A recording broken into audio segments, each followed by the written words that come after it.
The country overcame the challenges of once-in-a-century pandemic.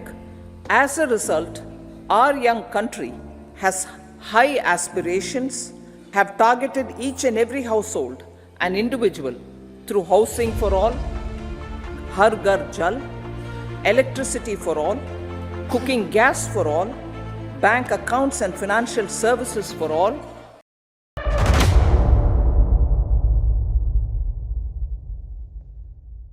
क्या है देश का बजट? साल 2024 में भारत सरकार ने मिडिल क्लास फैमिली के लिए कौन सा सुविधापूर्ण बजट तैयार किया है? इस बजट से मिडिल क्लास फैमिली को क्या क्या सुविधाएं दी जाएंगी? ये किस तरह एक मध्यम वर्ग फैमिली के लिए फायदेमंद साबित होगा? टैक्स, जॉब, घर, बिजली को लेकर सरकार ने क्या फैसला किया है? क्या इस बार महंगाई गरीबों की कमर तोड़ देगी या फिर उन्हें कुछ राहत मिलेगी? सोलर पैनल को लेकर सरकार का क्या कहना है? आखिर ये बजट कौन पेश करता है और कब इसे लागू किया जाता है? 2024 के बजट को लेकर क्यों मध्यम वर्ग परिवारों में थोड़ी खुशी वाला सीन देखने को मिल रहा है? चलिए जानने की कोशिश करते हैं। आगे बढ़ने से पहले अगर आप हमारे चैनल फर्स्ट परसेप्शन पर पहली बार आए हैं तो इसे अभी सब्सक्राइब कर लें, क्योंकि यहाँ पर हम आपके लिए इसी तरह के नॉलेजेबल और इंटरेस्टिंग वीडियोस लाते रहते हैं।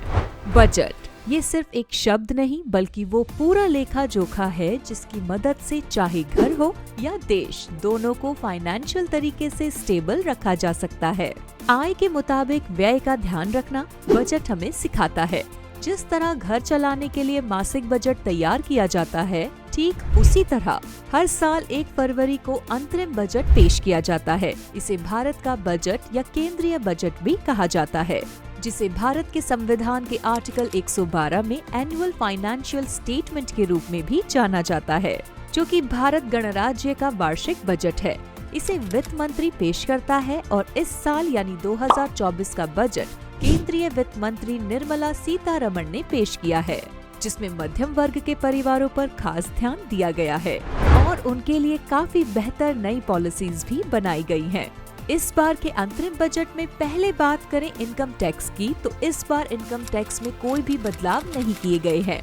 हालांकि पिछले अंतरिम बजट में थोड़ा बहुत बदलाव देखने को मिला था, लेकिन इस बार इसमें कोई चेंज नहीं लाया गया है। यानी मिडिल क्लास हो या अपर क्लास, इनकम टैक्स बढ़ने को लेकर अभी उन्हें कोई चिंता करने की जरूरत नहीं है। लोन ये गरीबों का सहारा है, जिसकी मदद से गरीब मध्यम वर्ग के लोग अपने बच्चों की पढ़ाई, शादी वगैरह कर पाते हैं। लोन को लेकर भी बजट में कुछ नियम बनाए गए हैं, लेकिन इन्हें जानने से पहले अगर आपने अभी तक हमारी वीडियो को लाइक और चैनल को सब्सक्राइब नहीं किया है तो जल्दी से कर लीजिए। 2024 के अंतरिम बजट में 1 लाख करोड़ रुपए का कॉर्पस फंड को लेकर अनाउंसमेंट की गई है, जो निजी सेक्टर की संस्था, प्राइवेट सेक्टर या फिर इंस्टीट्यूशनल सेक्टर से जो भी सेक्टर लोन लेना चाहेगा उसे 50 साल तक किसी भी तरह का कोई इंटरेस्ट नहीं देना पड़ेगा। यानी आप बिना ब्याज दिए लोन का फायदा उठा सकते हैं, वो भी 1 या 2 नहीं बल्कि पूरे 50 सालों के लिए। इसका सीधा सीधा फायदा आने वाली पीढ़ी को होने वाला है, जिससे वो अपने फ्यूचर को बेहतर बनाने में सक्षम हो सकेंगी और इससे देश के विकास में मदद मिलेगी। पिछले 10 साल में डायरेक्ट टैक्स कलेक्शन में 3 गुना बढ़ोतरी देखने को मिली है, तो इसे और टूरिज्म को लेकर भी सरकार काफी एक्टिव नजर आ रही है, क्योंकि टूरिज्म देश की आर्थिक स्थिति को बेहतर बनाने के लिए देश की रीढ़ माना जाता है। इसलिए वित्त मंत्री ने बजट में बताया है कि जो भी राज्य टूरिज्म को बढ़ावा देने के लिए वहां अगर कोई टूरिस्ट प्लेस बनाने का फैसला करता है या किसी तरह से अपने राज्य को आकर्षण का केंद्र बनाना चाहता है और सरकार से लोन लेता है, तो ऐसे में उसे लोन तो दिया जाएगा लेकिन ब्याज नहीं लिया जाएगा, जो कि एक बहुत ही प्लस पॉइंट है। ये न सिर्फ राज्य के लिए बेहतर है बल्कि मिडिल क्लास और गरीब लोगों के लिए भी एक सुनहरा अवसर है, क्योंकि अगर राज्य में काम शुरू होगा तो एम्प्लॉयज की भी भारी मांग होगी। वित्त मंत्री निर्मला सीतारमण ने बजट में ये भी बताया है कि सरकार मध्यम वर्ग परिवारों के लिए अपना घर खरीदने या बनाने के लिए एक आवासीय योजना शुरू करेगी। यानी जो लोग मध्यम वर्ग से ताल्लुक रखते हैं और किराए के घरों में झुग्गी झोपड़ियों, चौल या गंदी छोटी मोटी कॉलोनियों में रहते हैं और अपना खुद का घर बनाना चाहते हैं, तो सरकार खुद इन्हें छत दिलवाने में मदद करेगी। लेकिन कैसे सरकार इन्हें घर दिलाएगी, क्या मदद करेगी, लोन पर कितनी छूट होगी या फिर इन्हें कितने पैसे घर बनाने के लिए मुफ्त दिए जाएंगे, इस बात का अभी खुलासा नहीं किया गया है। बस अभी सिर्फ घर बनाने में मदद को लेकर जोर दिया गया है। वहीं अंतरिम बजट में अगले 5 सालों में 2 करोड़ से ज्यादा ग्रामीण आवास को लेकर भी बात कही गई है। इसके अलावा किसानों की बात करें तो इनके लिए कहा गया है कि आने वाले समय में किसान रोजगार के लिए किसानों को 10 लाख नए अवसर प्रदान किए जाएंगे और इन्हें सरकार की तरफ से कृषि करने में काफी मदद पहुँचाई जाएगी। रोजगार को लेकर भी लोगों के उज्जवल भविष्य की बात कही है और रोजगार के लिए कहा गया है कि लोगों को 55 लाख रोजगार के अवसर भी मिलेंगे।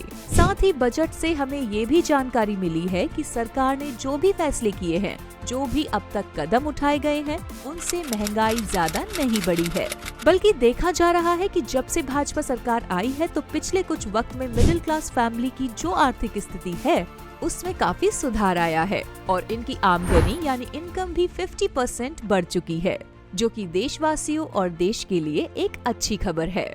सोलर पैनल को लेकर भी वित्तीय मंत्री ने बजट में पेशकश रखी है और देखा जा रहा है कि 1 करोड़ घरों को 300 यूनिट फ्री सोलर बिजली प्रोवाइड कराई जाएगी। लेकिन बहुत से लोग इस बात को लेकर कश्मकश में है कि सोलर बिजली तो मुफ्त है, तो फिर सरकार इसमें कैसे छूट दे रही है? इस बिजली में तो कोई खर्चा ही नहीं आता। तो बता दें कि यहाँ सरकार ने सोलर पैनल इंस्टॉलेशन को लेकर बात कही है, यानी सोलर पैनल लगाने में जितना भी खर्चा आता है उसमें मदद करने का वादा किया है।